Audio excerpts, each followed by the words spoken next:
Mona Lisa painting के बारे में 10 रोचक तथ्य जानते हैं। मोनालिसा प्रसिद्ध इतालवी प्रशंसित कार्य भी है। एक रहस्यमय मुस्कान वाली महिला की इस पेंटिंग ने दुनिया के विपरीत हिस्सों में समय के साथ कई बहसों को जन्म दिया, जिससे इसके बारे में कई अटकलें वाली सामने आई। इनमें से कुछ सिद्धांत सत्य हो सकते हैं, जबकि कई अन्य के पास उनकी सटीकता की पुष्टि करने का कोई आधार नहीं मिला। पेंटिंग में दिखा रही महिला मोनालिसा नहीं है। बहुत से लोगों का मानना है कि पेंटिंग में दिख रही महिला का नाम मोनालिसा था, लेकिन यह सच नहीं है। दरअसल उसका नाम लिसा घेरेंडीनी जियोकोंडो था, जो एक इतालवी कुलीन महिला थी। इस नाम का मतलब है मेरी लेडी लिसा। इसका एक कम जाना पहचान नाम ला रही थी। मोनालिसा का विंची ने मोनालिसा को 1503 में और 1506 के बीच कहीं चित्र किया गया था। हालांकि ऐसा कहा जाता है कि कलाकार ने 1517 तक इस पर काम करना जारी रखा होगा। यह 30 इंच ऊंची और 20 इंच चौड़ी एक तेल चित्रकला है। वर्तमान समय की यह फ्रांसीसी गणराज्य के सबसे बेशकीमती संपत्तियों में से एक है। यह अब दुनिया के सबसे लोकप्रिय में से एक है। पेरिस के लोवर में प्रसिद्ध है ये।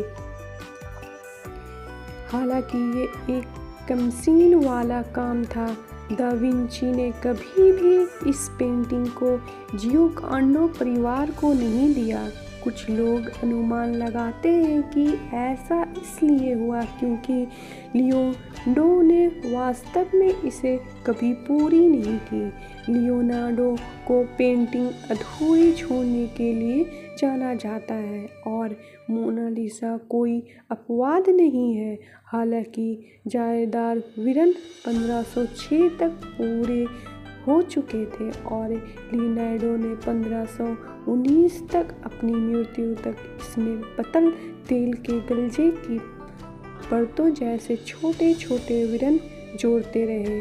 चित्रकार के निधन के बाद उनके सहायक जयान जियोकोमो कैम्प्रोटी दा आरोनो, जिन्होंने स्लाई के नाम से भी जाने जाते हैं। हालांकि इसे यह तथ्य नहीं बदलता कि इस पेंटिंग में हमेशा कला प्रेमियों को बहुत उत्सुक बनाया है। इसलिए यह एक ब्लॉग है जहां हम इस व्यापक रूप से लोकप्रिय कलाकृति के बारे में कुछ सबसे दिलचस्प तथ्यों पर प्रकाश डालेंगे। मोनालिसा को 1519 में दा विंची की मृत्यु के बाद फ्रांसीसी राजा फ्रांसिस ने खरीदा था।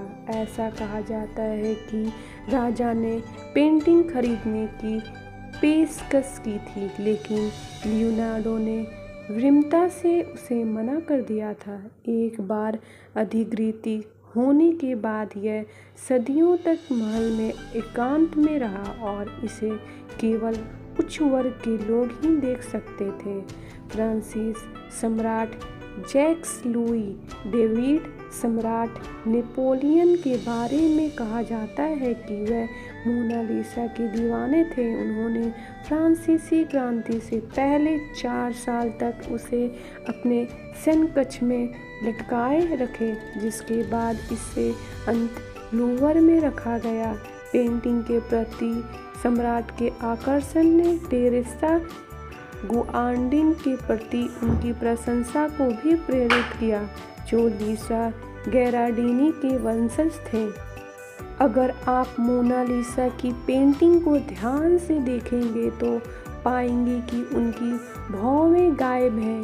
कई लोगों ने इस बात की पुष्टि की कि यह एक अधूरी पेंटिंग है और इसलिए भौवें कभी पेंट नहीं की गई। हालांकि पेंटिंग को 2007 में डिजिटल स्कैन किया गया और पता चला कि इनमें वास्तव में भौहें थी।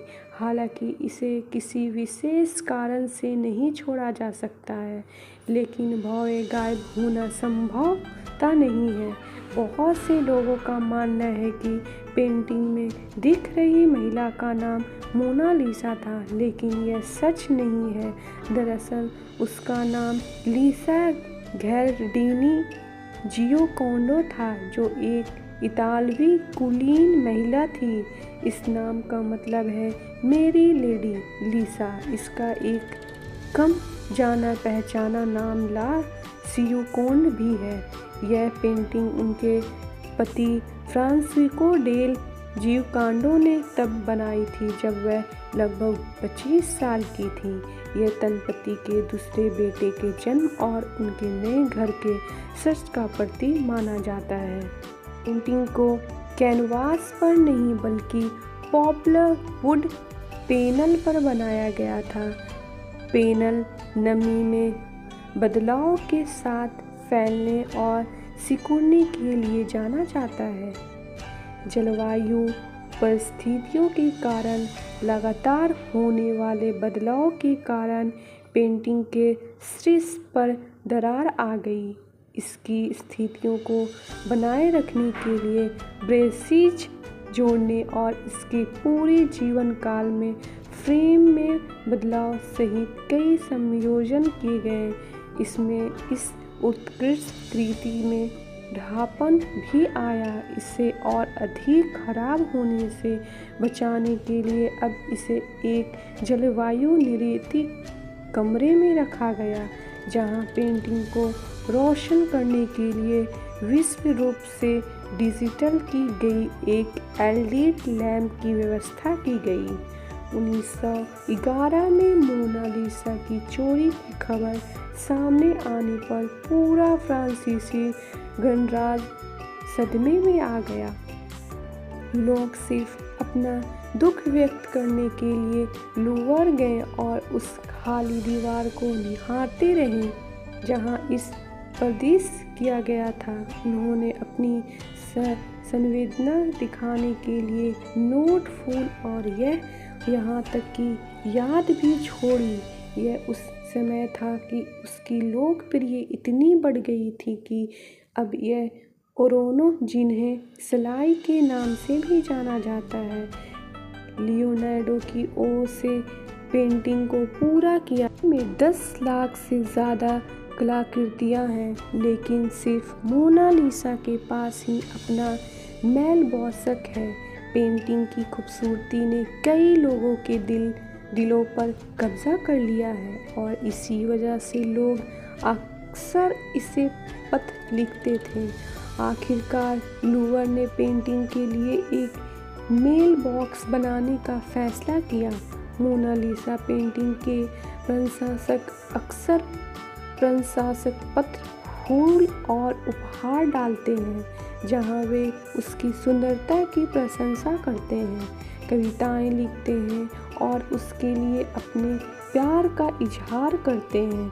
सभी मेल संग्रहालय में एक विशेष संग्रह में संग्रहित हो जाता है।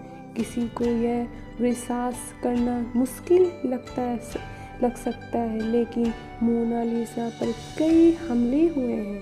अगर आप ध्यान से देखें तो आप इसकी बाईं कोहनी के पास कुछ नुकसान भी देख सकते हैं।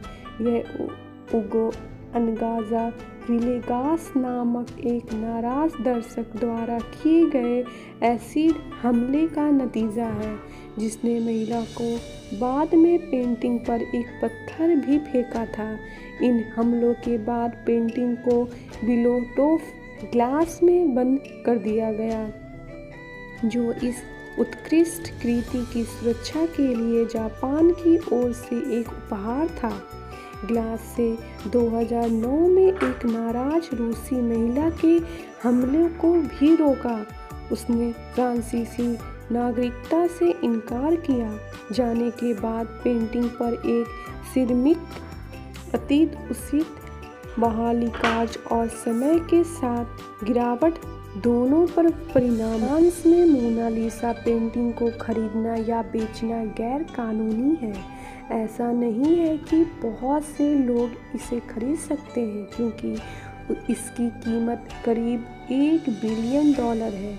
यह फ्रेंच हेरिटेज कानून द्वारा भी प्रतिबंधित है।